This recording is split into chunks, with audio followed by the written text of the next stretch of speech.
What's going on? Where's the rest of the class? MJ.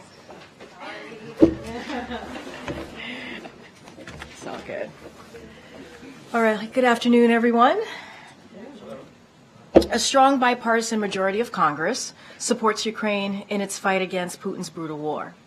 Unfortunately, some Republicans are now holding urgently needed Ukraine funding hostage to a set of completely unrelated, bipartisan, border demands. Instead of negotiating in good faith, as a group of Democrats and Republicans have been doing for some weeks now, they're doubling down on an all-or-nothing approach. Now, let's remember the president's request that the Senate is voting on includes funding to secure the border with 1,300 additional CBP agents and tools to stop the flow of fentanyl. Democrats have put bipartisan compromises on the table, but Republicans are playing chicken with our national security. If they don't get 100% of their extreme demands, they'll block critical border funding and kneecap Ukraine on the battlefield, damaging our national security. As the president said, the world is watching, and history will judge Republicans for what they do at this moment. If they continue to make extreme demands, Putin will be much more likely to succeed in Ukraine, and more countries will be at risk. Congress cannot let Putin prevail. The stakes are just too high. Now, we are tracking the horrific string of shootings that took place in Texas yesterday, and our thoughts are with the 6 victims who lost their lives, as well as several others who were injured, including 2 police officers. We have multiple federal agencies supporting local authorities who are leading the response and investigation efforts. And we are deeply, deeply grateful for the courageous efforts in apprehending the suspect who is now in custody. As the president has said time and time again, we must all do more to stop this type of violence. President Biden continues to take executive action and swiftly implement the bipartisan Safer Communities Act, but we need Congress to take further action to establish universal background checks, pass a national red flag law, and ban assault weapons. We cannot become complacent here. There's too much at stake. Today, the second gentleman will echo those sentiments at the 11th Annual National Vigil for all victims of gun violence. The 2 deputy directors of the new White House Office of Gun Violence Prevention, Rob Wilcox and Gregory Jackson, who are both not only experts, but also gun violence survivors themselves, will also deliver remarks today. Now, earlier today, you heard this from the president yourselves. He spoke at the 3rd Annual White House Tribal National Summit, where he reiterated his profound respect for tribal sovereignty and shared some exciting new announcements. The president signed an executive order that will usher in the next era of tribal self-determination and transform how the federal government funds and supports tribal nations. He also announced the administration's full support for the Haudenosaunee Confederacy to compete under their own flag in lacrosse internationally at the 2028 Olympics in Los Angeles. Throughout the 2-day summit, senior administration officials will highlight progress made to support tribal nations, including record investment provided through the president's Investing in America agenda, and discuss critical issues facing Native communities with the 300 tribal leaders in attendance. And with that, we have Admiral John Kirby from National Security Council back with us in the briefing room to give an update on the Middle East. And I think there's some Ukraine stuff he's going to talk to all of you about, and also take some of your questions. With that, Admiral. Good afternoon, everybody. Just bear with me. I'll try to get through this fairly efficiently. I think you've just heard the President and, of course, Karine speak about the critical importance of supporting Ukraine through funding and why we need Congress to take urgent action to stand with them in their fight for freedom. Just today, we announced our latest security assistance package to support them. This is a 52nd package of weapons and equipment that we're sending to Ukraine to help meet urgent battlefield needs as they continue to fight this counteroffensive. Now, this package includes more artillery, ammunition, to help Ukraine defend their territory. And it includes more air defense capabilities to protect Ukrainian cities and infrastructure from Russian missiles. I said the other day, we fully expect the Russians to go after the energy infrastructure. So this air defense capability is meant to help them defend against those attacks. But again, as Karine said, without additional funding, these weapons will be among the last that we'll be able to send. Cutting off support and giving Vladimir Putin exactly what he wants, that would just be terrible, not just for the people of Ukraine, but for our own national security interests and absolutely the national security interests of our allies and partners in Europe. As you all know, President Biden participated as well today in a virtual meeting of G7 leaders, and in light of all the number of significant events going on in the world, they felt it was important to meet before the end of the year. Absolutely, they discussed about the issue of supporting Ukraine and how important that is for all of them. They also, of course, touched on the Middle East and a range of other global challenges. Now, I want to switch gears quickly, if I could, to the Middle East. We obviously continue to stand firmly with the Israeli people as they defend themselves against Hamas. Military assistance to the Israeli Defense Forces continues to flow. And again, we are focusing on the kinds of capabilities, weapons and systems that they need most as they continue to go after the leadership of Hamas. And now, of course, as they're moving into operations in the south. At the same time, under the president's leadership, we're also, even after Hamas pulled out of the idea of the pause and the hostage exchanges, we're still working with our partners internationally to keep the flow of assistance into Gaza going up. That includes food, water, medicine, and fuel. And what we've achieved with our Israeli counterparts is trying to help sustain the level of aid going in, even without the pause in place, at roughly the level it was when the pause was in place. So couple hundred trucks a day. Yesterday, we also conducted yet another U.S. military airlift of 36,000 pounds of food assistance and medical supplies. I think in the coming days you'll see yet another U.S. military airlift of aid and assistance going into Egypt, to get trucked into Gaza. We know that there's more than 1 million displaced people internally in Gaza. And we also know that they're desperate for this help. The United States has been and we will remain the single largest contributor to UN relief efforts, providing, as we already have, more than $1 billion since 2021. Now, we also, of course, recognize there's been a significant number of civilian casualties from this conflict. Innocent people killed, both Israeli and Palestinian, as well as many, many thousands wounded. Each one's a tragedy. We mourn with them all, and we're going to continue to work with our Israeli counterparts to be as careful and as deliberate as they possibly can as they now go on renewed offensive operations. Finally, if I could, switch into Mexico, the U.S. Department of Treasury today sanctioned 17 targets. That's 15 individuals and 2 companies that are linked to the Beltran Leyva organization, otherwise known as BLO. It's one of the most powerful drug trafficking organizations in the world and heavily involved in the transportation and distribution of deadly illicit drugs, including fentanyl, to here at the United States.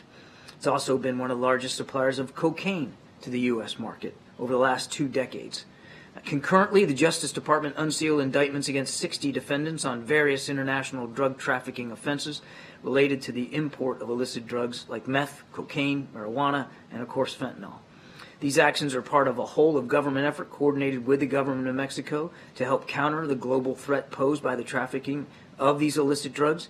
And, of course, Secretary of the Treasury Janet Yellen is down in Mexico right now, even as we speak, engaging our partners on this very, very issue. We take it seriously. Too many people are dying as a result of these drugs, and we're not going to stop in our efforts to try to stem the flow. With that? Thank you. First on Israel, Netanyahu said yesterday that Israel would need to retain security control over Gaza, and Gaza would have to remain demilitarized, saying out that word, and the only force that will operate there will be the Israeli military, and ruling out any sort of international peacekeeping force. Is that acceptable to the president? The Vice President made our position very, very clear when she was out in Dubai. We do not support an Israeli military occupation of Gaza. We don't support any shrinking in the territorial boundaries of Gaza. We don't support any permanent displacement of the people of Gaza outside of Gaza. And as we have said many, many times, we believe that there needs to be some critical questions asked of all of us, including our regional partners, about what governance in Gaza looks like. Don't have the answers to all those questions, Amr, but what we do know is it's got to be responsive to the aspirations of the Palestinian people. It has to be representative of them. So would a buffer zone be also something that would be ruled out? I'm not going to get into specific back and forth on different ideas. I'm just telling you that we do not support a reoccupation of Gaza. That's been plain, simple, clear, right from the president on down. Thank you, Admiral. The president said he's willing to do significantly more with Republicans when it comes to border security, but that they walked away from talks. Before talks broke down, he said that there was some real progress. What is the president willing to agree to when it comes to border security? I think he answered that question to you all just a little bit ago, and I'm certainly not going to negotiate here from the podium. We put forth some serious proposals here on border security. And unfortunately, the Republicans weren't willing to negotiate in good faith. So, as he also said to you guys, we're going to keep talking to him. We're going to keep the conversation going. And we're willing to have good faith negotiations over border security. I would add, though it probably doesn't need to be added, that in this supplemental request that we're asking Congress to take up, there's some $6 billion there devoted to DHS and other border needs, including support to HHS. It's not like the president was just whistling past the graveyard when it came to border security. It was part of his urgent national security request in the first place. Can you talk a little bit about the specific sticking points and what key Republican proposals the White House is against? No, I'm not going to get into negotiating here from the podium. And the president also talked about how if Putin were to take Ukraine, he wouldn't stop, and eventually it could even lead to U.S. troops fighting Russian troops. If this aid does not get passed, how likely is that scenario? There should be, by everybody. And if you're up on Capitol Hill and you believe in national security, there should be a genuine concern about what happens if you just let Putin go, if you just let him have Ukraine. Because make no mistake, Selena, he hasn't given up his strategic goal of subjugating the entire country. He doesn't believe it ought to exist as a sovereign state. And so we can't support Ukraine. Their chief advisor yesterday said they're likely to lose this war if they lose U.S. support. And Putin gets all of Ukraine, then what? Then where does he go? Because right then, he's up against the eastern flank of NATO. And if you think the cost of supporting Ukraine is high now, just imagine how much higher it's going to be, not just in national treasure, but in American blood, if he starts going after one of our NATO allies. Because as the president also said, we take our Article 5 commitments very seriously. And what we've had over the last 2 years is a Ukrainian military actually clawing back territory and pushing back Russian aggression without any foreign boots on the ground, including no American boots. American boots would very much have to be involved if Mr. Putin is let to have this strategic victory in Ukraine and then perhaps goes after one of our NATO allies. Can you say anything more about the tone of the conversation with the G7 leaders on the aid to Ukraine? Did any of them express frustration at the U.S. or concern? And did any of them say that they may, follow through and similarly cut aid to Ukraine if the U.S. doesn't follow through? There's the joint statements out there. I encourage you to read it. It's a fairly lengthy statement. That's why I didn't go into it in too much detail here in the opening statement of mine. But clearly, Ukraine was discussed. All the G7 leaders agreed in principle that support has got to keep flowing to Ukraine. We've got to keep helping them defend themselves against Russian aggression. I'm not going to speak for each leader and what they did or did not say to the president. Yesterday, the State Department said there was a new deal that was rejected for my colleague Evan Gershkovich from the Russians. Can you say anything more about what that deal looked like? Any other details you can offer? No. Okay. John, we keep talking about the border, but that issue is immigration, a broken immigration system. But the border is not, from advocates for migrants, the border is not the only issue. Is there a focus still on those who overstay their visas that have been for years the largest violators of the immigration system? Say that again? Those who overstay their visas. Yeah. Is there more of a focus now as well, not just on the border, but on that issue as well? So look at me. Take a step back here. I mean, what the president supports is immigration reform, and he's the first to recognize that the system right now is broken. He doesn't believe walls are the answer, but he does believe that increased border security is required. In fact, as part of his supplemental request was going to add 1,300 extra Border Patrol agents down there and some additional asylum officers. He also believes that we've got to continue to reform and improve the way earned pathway to citizenship is done. And that certainly includes people that are here legally and those who are here illegally. And making sure that that those who are here illegally face repercussions for that and are held responsible for that, but that we open up additional ways for people to come in legally. Right. But here's the point that I'm asking. The focus is on illegals here. And most people now are believing it's just the border. How do you marry the fact that there are illegals who are overstaying their visas who are not crossing the border? Is that still an issue for this White House? Of course. Look, I mean, if you're in this country illegally, that's obviously not okay. And you should be held to account for being here illegally. And we're working with state and local authorities on trying to hold the proper measure of accountability for people who are illegal. Of course, that's part of the problem. I didn't understand where you were going. Are those who overstay their visas still the largest violator group that stay here in the immigration system? I don't have the data on that, April. I'm going to have to get back to you on that. That's probably a better question for my colleagues at DHS. Thank you, Karine. John, follow up on Amir's question. If Israel continues with its plans to reoccupy Gaza, would the president move forward with his consideration to withhold aid to Israel? I'm not going to get into a hypothetical. I just won't speculate about that. We've made very clear our position on any potential reoccupation of Gaza. And one question, if I may, on COFA. The administration just sent to Congress some COFA-related agreements for Micronesian Marshall Islands. Can you explain what's at stake here if Congress does not pass the funding in terms of U.S. national security interest in the Indo-Pacific? I'm going to take that question. Thanks, John. There's the border security fight, but Speaker Johnson also said that he doesn't want to move forward on Ukraine funding because the administration has not provided a clear enough roadmap for how Ukraine wins this conflict using all of this U.S. assistance. What more can the White House do to lay out that roadmap for Congress?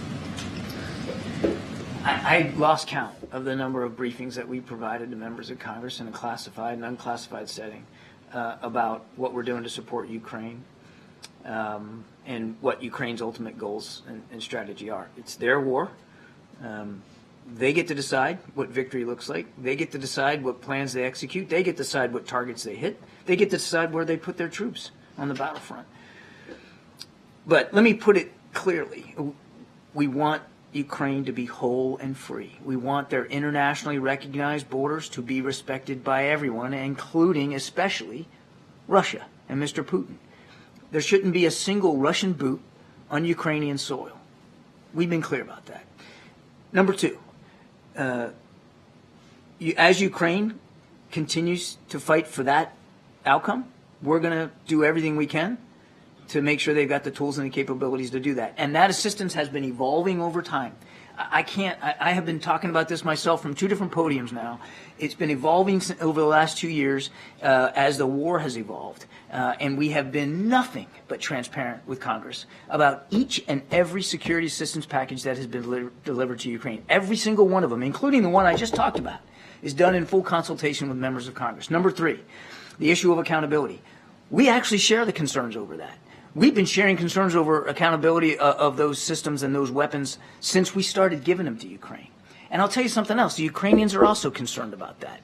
They've said that they also want better accountability in their own system for where these munitions and these systems are going. And we have added personnel to our embassy, military personnel into our embassy staff for that purpose alone, to work with the Ukrainians on accountability. The last thing I'll say on this is it's a war. And if you think you can count where every single artillery shell is going and every single bullet that's fired, then you're dreaming. It's a war. It's combat.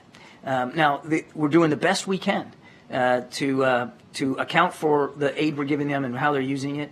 We're giving them training on how to do it, and we're even doing retraining on how to do it, including some pretty sophisticated systems like Abrams tanks and now F-16s. So we all take that seriously. But it is a war. And it is a war that we are committed to seeing Ukraine win. But is it possible to be more specific with Congress, not just about Ukraine's desire to win, its drive to win, but also specifically how it's going to get past the stalemate that it finds itself in now? Again, Nancy, we have, I don't know how many briefings that we have done on Capitol Hill, again, in classified settings, and we'll keep doing that. we certainly can be held responsible and answer questions about what we're doing to help Ukraine, our communications with the Ukrainian armed forces and what they need and why we're giving them what we're giving them, in what scale and in what time frame. But it is Ukraine's war. They have to be the ones speaking to their plans and their operations, their tactics, their targets. Congress has also heard multiple times from President Zelensky. And I have absolutely no doubt that President Zelensky, will be more than happy to continue to inform members of Congress going forward. Thanks, Karine. Kirby, you talked in your opening remarks about aid coming into Gaza. Does anything more need to be done in terms of getting people out, considering how cramped the southern Gaza is right now? By getting people out, I assume you mean like foreign nationals and Americans, or also just people who live there. We don't support the relocation of Gazans outside of Gaza, and frankly, they don't support it either. I mean, they obviously don't want to be caught in the crossfire, but it's their home, and many of them would be afraid to leave lest they wouldn't be allowed back in. So we're not in favor of setting up places for them outside Gaza. We are in favor of making sure that there are safe places for them to be, particularly in the south, now that hundreds of thousands of more people are in the south because they were pushed out of the north or urged to leave the north. And so we're working with the Israelis on that. And they have taken that seriously too, Trevor. They have publicized maps and places where people can go or shouldn't go. They've dropped leaflets to that effect. I mean, they are making an effort to make it clear to the people in southern Gaza where to go and where not to be. And then on another issue, do you have any reaction to Putin, his trip to speak with the U.S. partners in Saudi Arabia and about Ukraine and oil? Any reaction? Not Mr. Putin to speak for his own travel habits. The only thing I'd add is that we're continuing to watch this burgeoning defense relationship between Iran and Russia. That's worrisome because Iran continues to provide drones to Mr. Putin, who uses those drones to attack energy infrastructure and kill innocent Ukrainians. And what the Iranians are expecting in return is a measure of defense industrial support as well. And in Iran, that has more advanced capabilities and availability to get their hands on Russian weapons, that's not an Iran that's healthy for the security environment in the Middle East. And the Saudis should be concerned about what's going on with Iran. I'm not going to tell the Saudis what to be concerned about or what not to be, but I think they certainly share concerns about Iran's destabilizing behavior and their potential growing military capabilities. Absolutely. I mean, this is a country that, outside of the truce that's been in Yemen, had not too long ago came under direct attack from Iranian missiles and systems fired from the Houthis into the southern part of their country. Thanks, John.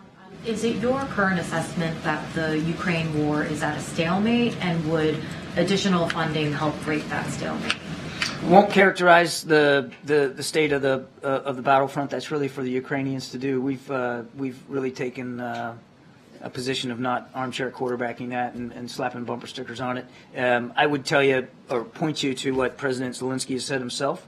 They haven't made as much progress in the counteroffensive as he wanted to. Some of his generals have said similar things. We would agree that they didn't go as far as fast as they themselves wanted to go. And again, as winter sets in, I don't think we should expect, any more than we did last winter, that the fighting is just going to stop.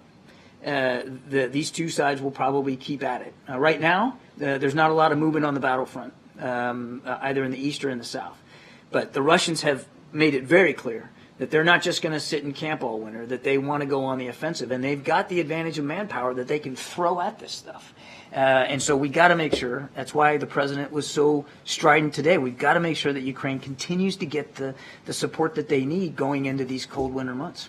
And part of the, on Israel, sorry, part of the truce agreement was for the ICRC to be able to go in and visit hostages by the end of day 4 of the truce, but it's been well over a week. Do you know why Red Cross officials haven't been able to visit hostages yet, of course among them American citizens? It's unacceptable. And the blame has to be laid at Hamas's feet. You're saying it's Hamas's fault that Red Cross officials haven't been able to go in? Is it that they haven't offered permission? Hamas has not allowed Red Cross in to visit the hostages as they agreed to do. And it's unacceptable. I mean, one of the things you all keep asking us, and rightly so, about the condition of these hostages, what we know about them. Well, the truth is we don't know a lot. And if we could get Red Cross access to them, not only would they have a measure of solace, which is the most important thing, that somebody knows where they are and cares about their condition, but it would help give us some information. So what you're saying is that Hamas has directly communicated to the Qataris that Red Cross officials cannot go into Gaza. No, I've not said that, MJ. I said our assessment is that Hamas is holding up this access, but I've not said that specifically. John, if I can, on Israel, the last time that President Biden and Prime Minister Netanyahu spoke to one another was November 26th. It's now been 10 days since then. That's the longest stretch that the two men have gone without speaking since the war began. 8+ weeks ago, I think they've spoken at least a dozen times in some form to this point. Why have they not spoken in any form in the course of the last 10 days? Wouldn't read anything into that, Peter. I have absolutely no doubt in my mind that there will be additional conversations with the Prime Minister. I guess we shouldn't read anything into that, though. It does seem like the last 10 days have been particularly dramatic in terms of the escalation following the ceasefire there. They are on the exact same page. The President's fully comfortable with the way things are being handled at this point. I just wouldn't read anything into the fact that there hasn't been a conversation in recent days. There absolutely will be additional conversations between the two. I have no doubt about that. Do we have any information, does the U.S. or via Israel have any information that those individuals who are still women, who are still being held hostage inside Gaza right now by Hamas have been the victims of sexual violence? We know about hostages who have come out. Is there any evidence, any information that those who are presently being held have been as well, or are being? I can't speak to specific cases, but and I know Karine talked about this this week. I mean, it is a sick truth of this particular group that they use sexual violence as a weapon and a tool, I mean that's a matter of record, particularly since on the 7th of October and since listening to some of the hostages that have been released. So sadly, I think it's safe to assume that they're still using sexual violence as a weapon, but I can't speak to specific cases. Lastly, quick one. Karine may have information on this. If not, you yourself, and this may be happening just as we're speaking, but there's new reporting about an active shooter at the University of Nevada, Las Vegas. Is that information either of you knew before you got out here, and have anything more you can share about it? I just was told about the shooting. Obviously, we're going to continue to monitor what's currently occurring. I don't want to get ahead of what local enforcements are probably dealing with at this time. You heard me at the top talk about another shooting that happened in Texas, and certainly this is an epidemic that the president has taken very seriously. That's why he's taken actions, right, in doing more than 24 executive actions and making sure that we deal with epidemic, making sure that people feel safe in their community. And I talked about the second gentleman who's going to be attending a vigil, along with our two deputies who are helping to head our gun violence prevention office. And so, don't have anything to share at this time. Certainly, if we have more, we will share that with all of you. But we are monitoring very closely. Go ahead. Thanks, Karine. Thanks, Admiral. Just wanted to ask you about Venezuela. There's been tensions have been increasing with Guyana on their border after the referendum in Venezuela on the neighbouring region. Brazil's military is now sort of now reinforced in the area. Just wondered what your assessment of the situation is there, and how concerned are you about it at this stage? That is concerning. We're watching this very, very, very closely. As I said, I think last week, the arbitral decision needs to be respected. We obviously don't want to see any violence occur here or conflict occur, and we're obviously in touch with all our partners. Thanks, Karine. Thanks, Admiral. So on Monday, NSA Jake Sullivan said that the U.S. is in talks to establish a naval task force to ensure the safety of commercial vessels in the Red Sea. Has there been any additional progress on that? When would that task force be expected to begin, and which allies and partners have said they will participate? We're still working through the modalities of all that. What Jake also said was it would be built out of an existing maritime task force that reports up to the 5th Fleet Commander in Bahrain, who is the naval component for U.S. Central Command. So there's already an existing organization here. What we're talking about is directing them to conduct operations perhaps in different areas and for different purposes. And so there's already international support baked in to this task force, and certainly we will talk to partners in the region about whether they want to be additive to it, if they want to be to join it. But I don't have any updates from after Jake announced it. Just a couple of logistical questions on the aid that you were talking about at the beginning. As these U.S. aircraft are coming in, what is the level of trucks that are able to cross sort of now versus the couple of hundred a day during the pause? What's the comparison? Well, we reached about 200 or so per day during the pause, and that's the goal right now. I don't have the figures for the last 24 hours. But we just had some representatives on the ground out there. Ambassador Power was there. Our Chief of Staff for the NSC, Curtis Reed, was out there. And they came back just a day or so ago and reported that there's a lengthy line of trucks that are waiting for inspection to get in, hundreds of trucks waiting to get in. So it's not for lack of stuff, and it's not for lack of trucks. It really is the inspection regime and making sure that you can get the trucks in safely, since the southern part of Gaza now is much more a zone of conflict. You had mentioned a couple of weeks ago that one of the challenges, at least initially with getting the aid in, was that Hamas controlled that side of the Rafah crossing. Is that still the case? Is Hamas in control still of the Rafah gate, or is IDF playing a role now on that side? As far as I know, they still have a measure of control there, but there's an inspection regime that really is the sort of the long pole in the tent, so that we can make sure what's going in is legitimate humanitarian assistance. Thank you, Karine. The Israeli army spokesman said that the ratio of killing a Hamas fighter is equivalent to 2 civilians. That means if Hamas has 35,000, that means 70,000 civilians could be killed. Is this rate acceptable? He said actually it's a positive rate. Is this acceptable to the U.S.?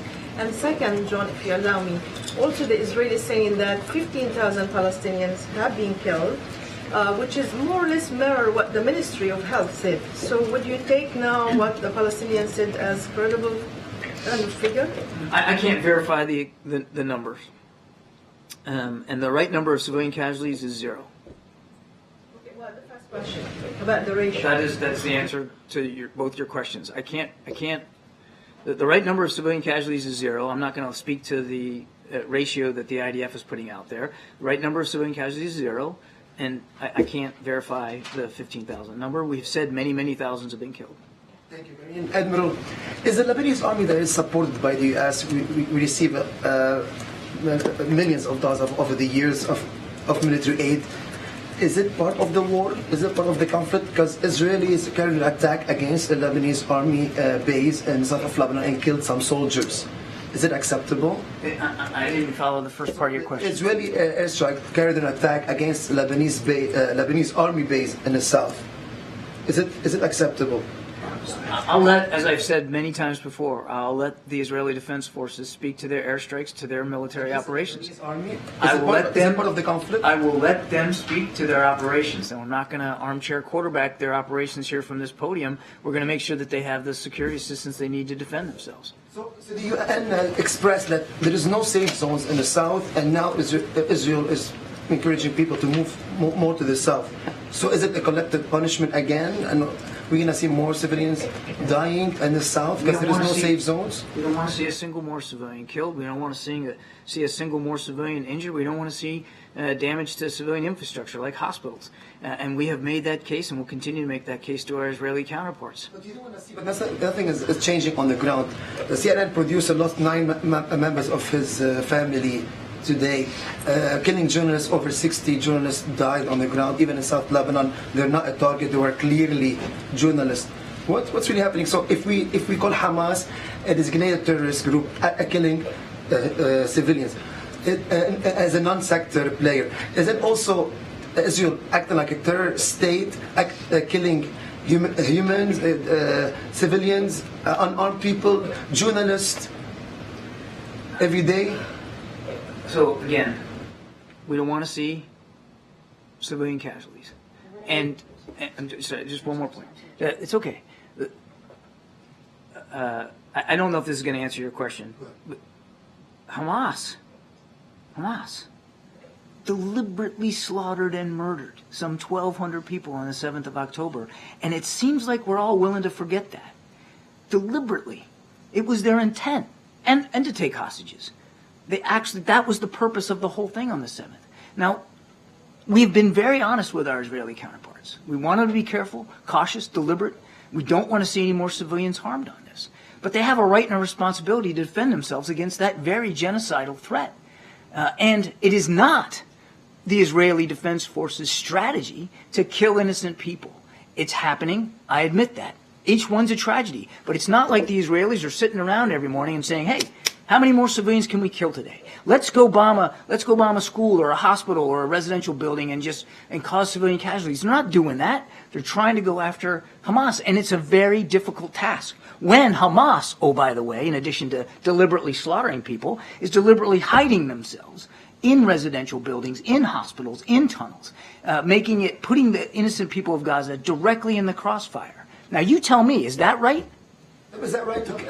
Please, sorry. I think we got to move on. Sorry. They killed a colleague of mine. She was reporting live. Thank you, Karine, and thank you, John. I have two questions. You may have seen this report in North Korea transshipped 10,000 containers to Russia yesterday, and whether this is weapons or ammunition. How do you think this will affect Putin's war in Ukraine? And second question, this weekend the U.S. and South Korea and Japan National Security Advisors meeting in South Korea. Yeah. What will be the main topic discussed at this meeting?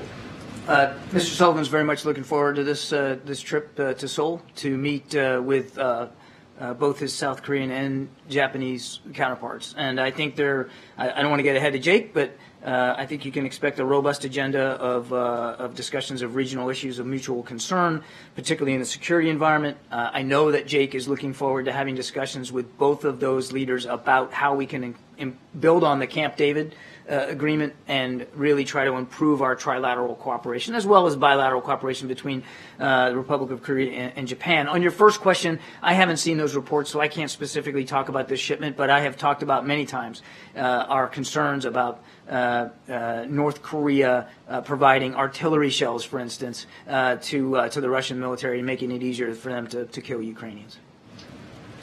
Does the U.S. have any assessment of how successful Israel has been so far in achieving its military aims in Gaza?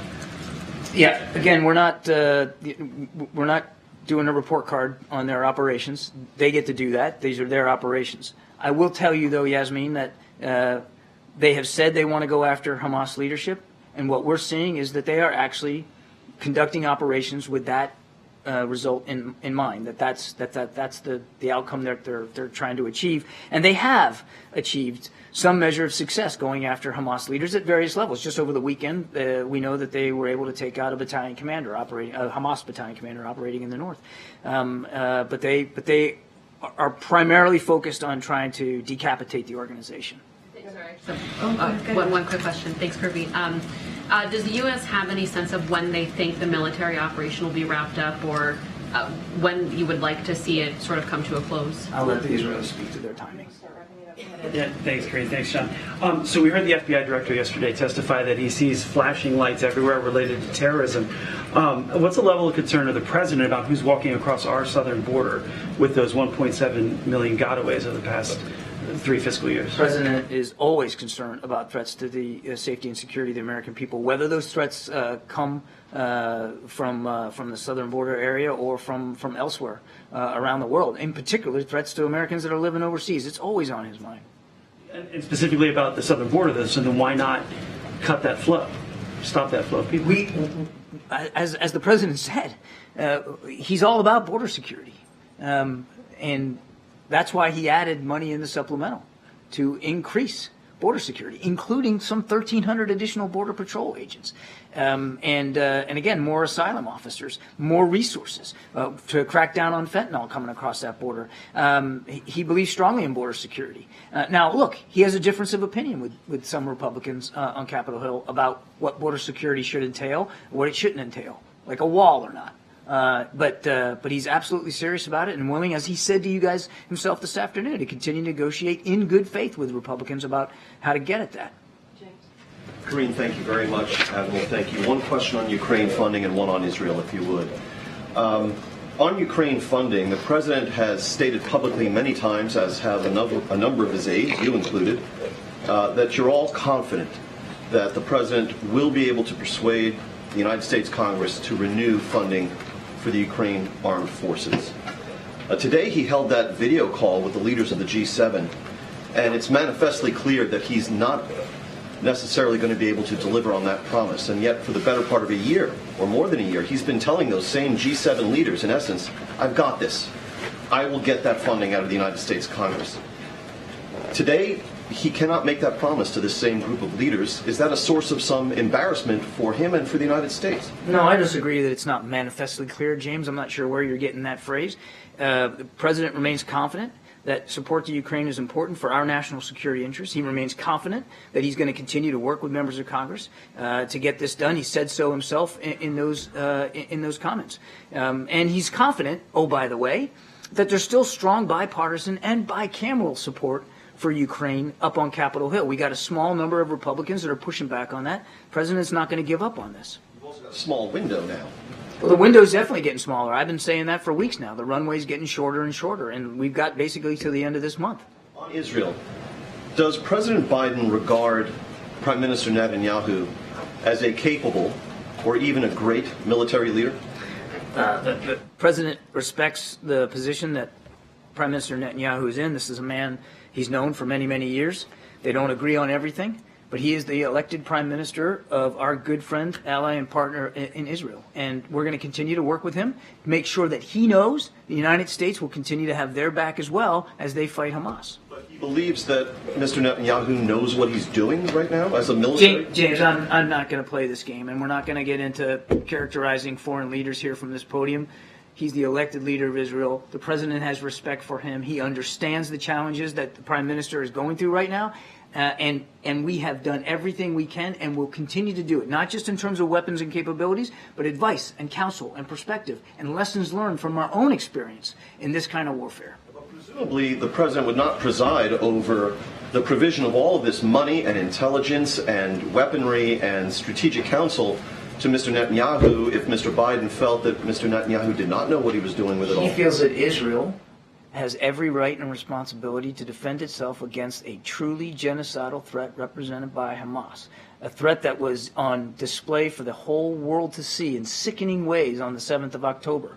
He's coming at this from years and years of support and experience with Israel, and leaders of all sizes and stripes coming from Israel. That's where this is coming from, a true love and respect for Israel as a nation and the Israeli people and the right for themselves to be able to live in peace and security. Thanks. Thanks, Admiral. Thank you so much, Admiral. All right, Admiral.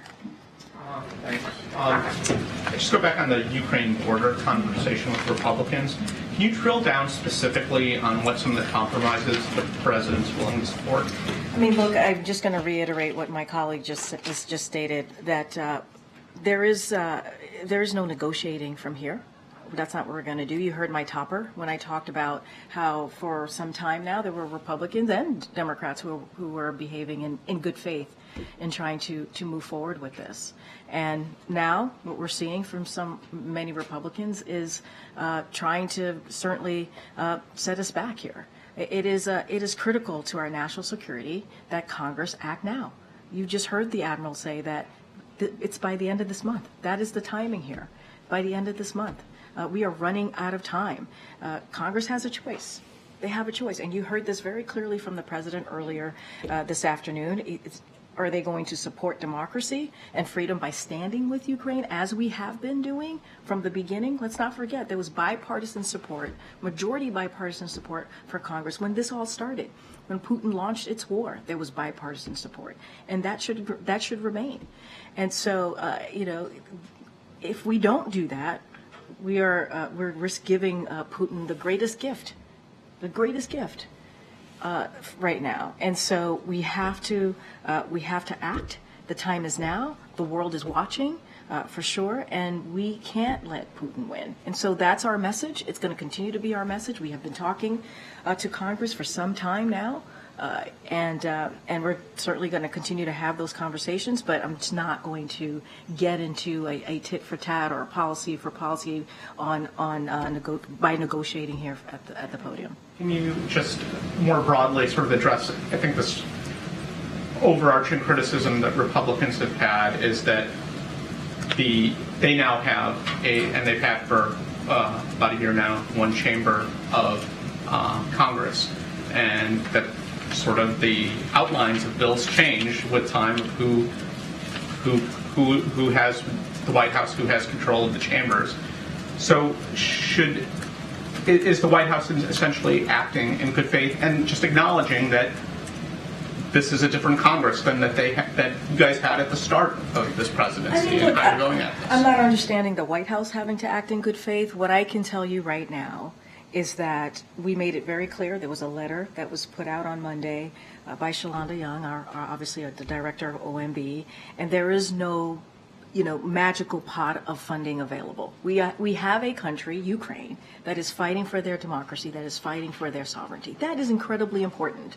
They are fighting against an aggression that they have seen, right, for almost 2 years from Putin. And that is what matters here. That is, we have to understand that, yes, in the beginning there was a bipartisan support. Let's not forget the Speaker Johnson himself, talking about a new Congress. This is the Speaker, and he said, and I'll quote, "We can't allow Vladimir Putin to prevail in Ukraine, because I don't believe it would stop there. We're not going to abandon them." This is coming from the Speaker of the House, right? The Republican leader of the House. And I apologize for being so inarticulate, but on the border aspect of this, Republicans are saying you just don't have both chambers of Congress. You got to be willing to go along with a more conservative bill. That's just the nature of the moment. But here's the thing, we should not be making this a partisan issue. We shouldn't, and they're blocking funding.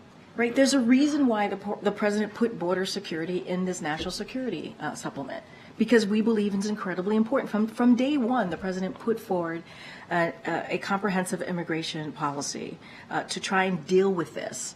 But Republicans are playing politics with this. They're playing politics. I'm not going to negotiate on the provisions they're asking for, the policies that they want to change. I'm not going to get into that. But there's a reality here. There's a reality here. And I talked about how there have been senators have engaged in good faith in negotiations. There have been, right? Democrats have been bipartisan compromises here. They have been some good faith negotiation happening in Congress. But then what you hear from Republicans yesterday is they are doubling down yet again. And so, look, we have been taking this very seriously and trying to deal with this border security issue. This is an issue that has been happening before this president came into office. Democrat and Republican presidents have had to deal with this. The system is indeed broken, but they have to take this seriously. They have to. Go ahead, Nancy. On this topic, the president said earlier today that Republicans are holding Ukraine's funding hostage for an extreme partisan border policy. Can you tell us specifically what it is about the Senate Republican proposal that is extreme? I mean, look, you heard from them directly. There are certain policies that they want to get rid of, whether it's asylum components of it. They have been very, very clear. And that's extreme. That is changing and making the system worse. But I'm not going to negotiate. I'm not going to go point by point and saying like what we're going to agree on, what we're not going to agree on. But it has been extreme. You just hear it from them. You hear it from the House and from some Republicans in the Senate. They have been very clear about this. But we need to actually fix the system. We actually need to make the system, and you've heard us say this, and move forward with the system that is humane and orderly. That's why the president has put forward some of the ways that he wants to move forward with it. That's why he's asked for more additional funding, because we need additional funding to deal with what's happening at the border. But I'm not going to negotiate from here. They have been very clear on the provisions and the policy changes that they want to make. I'm just not going to get into details from here. I don't want you to negotiate from here, but just looking for more clarity. When the president says that he is willing to go further to change policy, what exactly is he talking about? Is he saying that he's open to curbing humanitarian parole authority? I'm not going to get into the specifics, but all you have to do is listen to what Republicans are saying and how extreme that they are sounding, right? And what they're doing is they're saying we have to move forward in these in an extreme border negotiation ways, right, with their policies, and hold and kneecap Ukraine funding, which is something that we have to move forward with. We have to make sure that Ukraine gets the funding that they need. I'm just not going to get into specifics. They can speak for themselves. They have been. The president's policies, not them. What is the president when he says he wants to change policy? I've been very clear. What does he I am mean? not going to negotiate from here.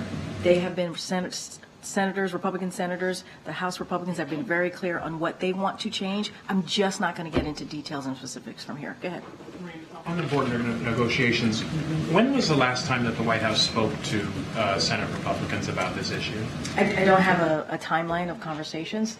I can tell you that there is always multiple conversations happening pretty regularly from our Office of Legislative Affairs, from folks here in the White House with members of Congress on an array of issues. I just don't have a breakdown on when conversations have been happening. Is running point on this issue? Absolutely. That's where it comes out of Office of Legislative Affairs. Anything on the books as far as a future meeting or negotiations with Senate Republicans on this issue? I don't have any specific calls or readouts or meetings to lay out for you. As you know, the OMB director, Office of Legislative Affairs, you have the NSC, Jake Sullivan, who have had multiple conversations on the national security supplement more broadly, obviously also with Director Young also talking about our domestic supplemental ask as well. So those conversations, right, as we have been asking for these emergency needs, have been happening for a few weeks, for some months now.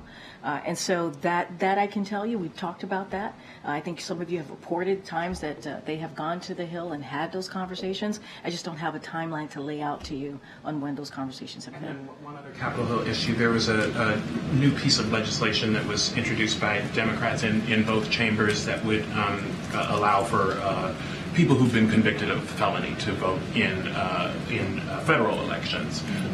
Does the White House like this proposal? Is it consistent with your views more broadly on voting rights? So I'm not seeing this proposal. I would certainly have to talk to our team to see where we are with that particular legislation. I can say that there was an executive action that the president signed very early on, how we can better make sure that voting is more accessible for Americans on the federal level. I certainly will point you to that executive action. I just can't speak to this particular legislation or policy that's been put forward.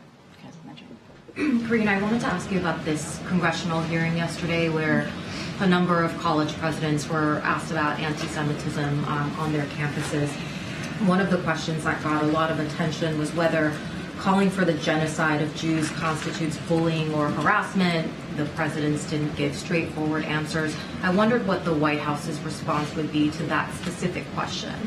Yeah, and so look, and you all know this, and I think the president has been very clear. He's had total moral clarity on this. And the president has set an example for all leaders during this gut-wrenching increase in anti-Semitism.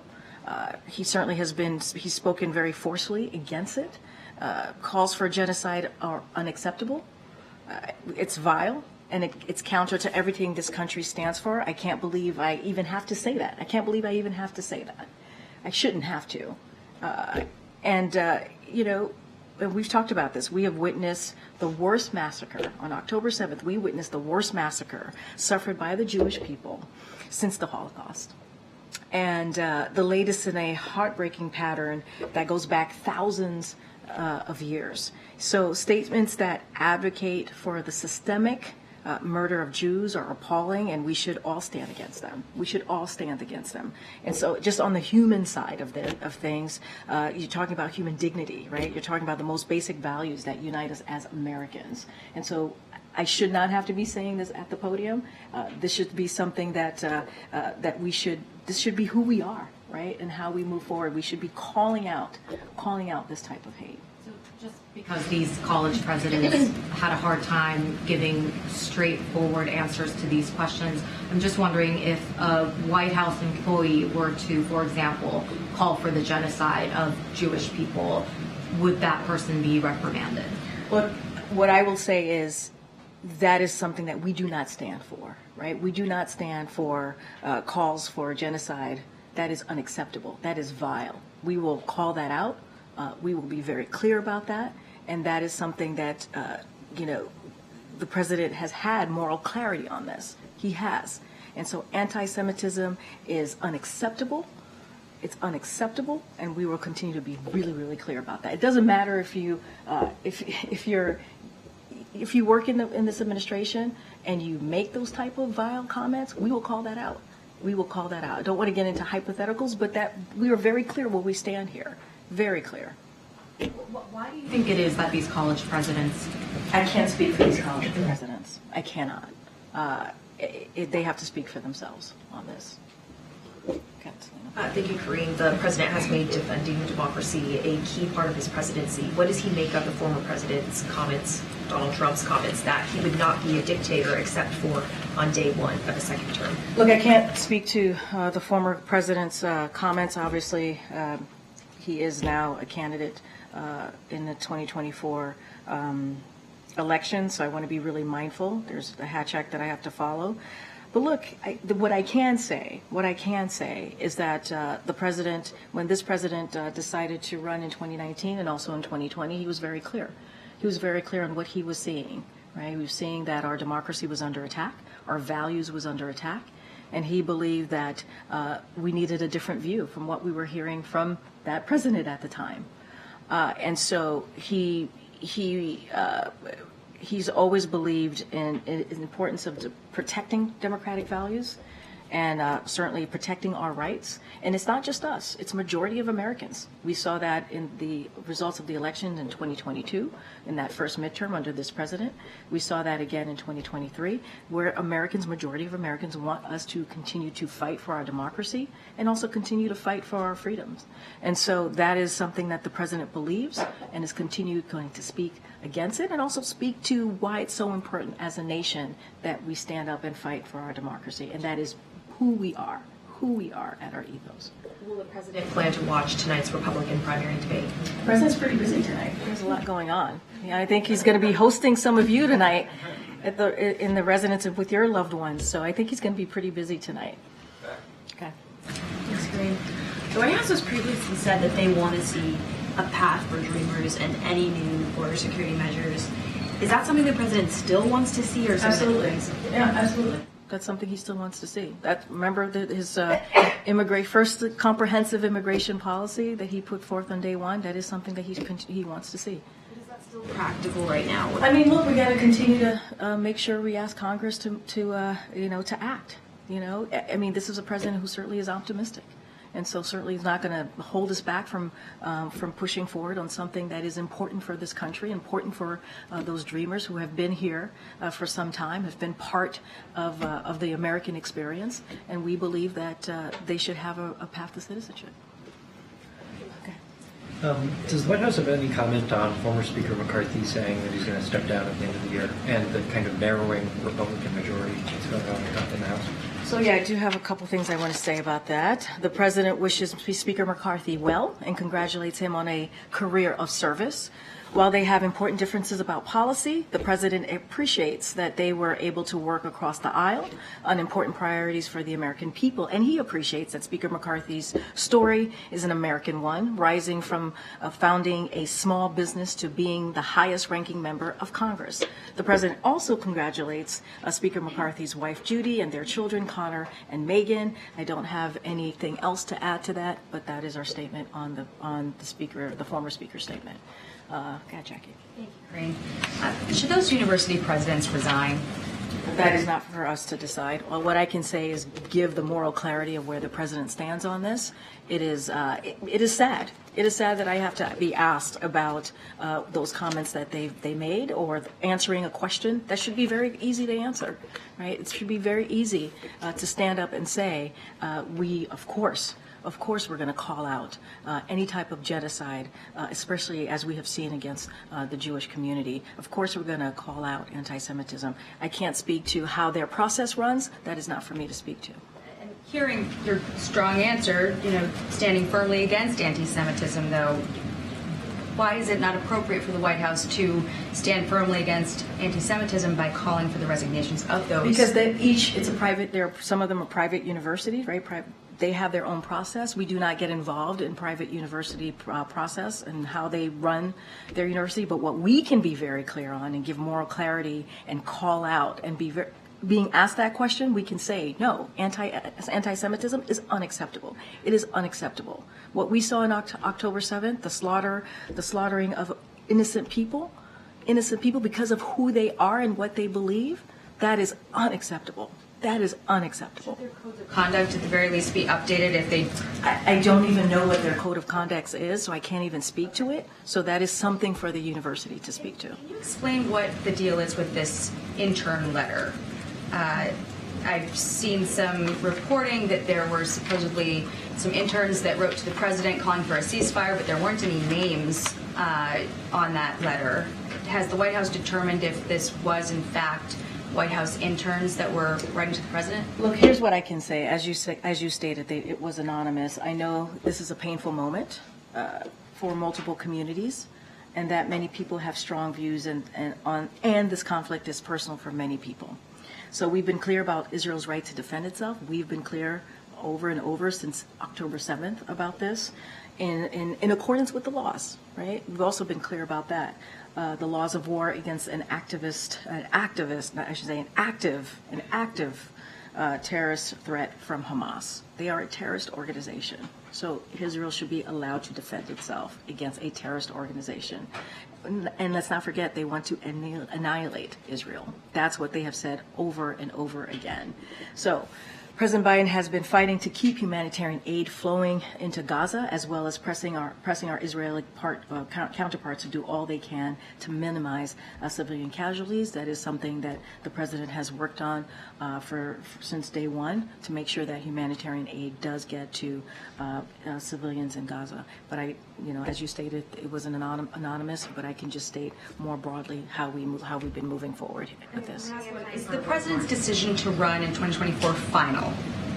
You heard from the president. Obviously, I got to be careful. 2024 Hatch Act, but you've heard from the president on this. He answered this multiple times yesterday. Obviously, it's final. I'm going to take one last one. I'm trying to find somebody. Go ahead. Just following up on Danny's question about Venezuela, is that something the president is dialed in on? And is this something the administration views as a credible threat that they might annex and actually seize territory from? So look, I'm not going to go beyond what the admiral said from here. Obviously, the president is aware of what's going on. I'm not going to go beyond what the admiral stated from here moments ago on Venezuela. Thanks, everybody. We'll see you tomorrow.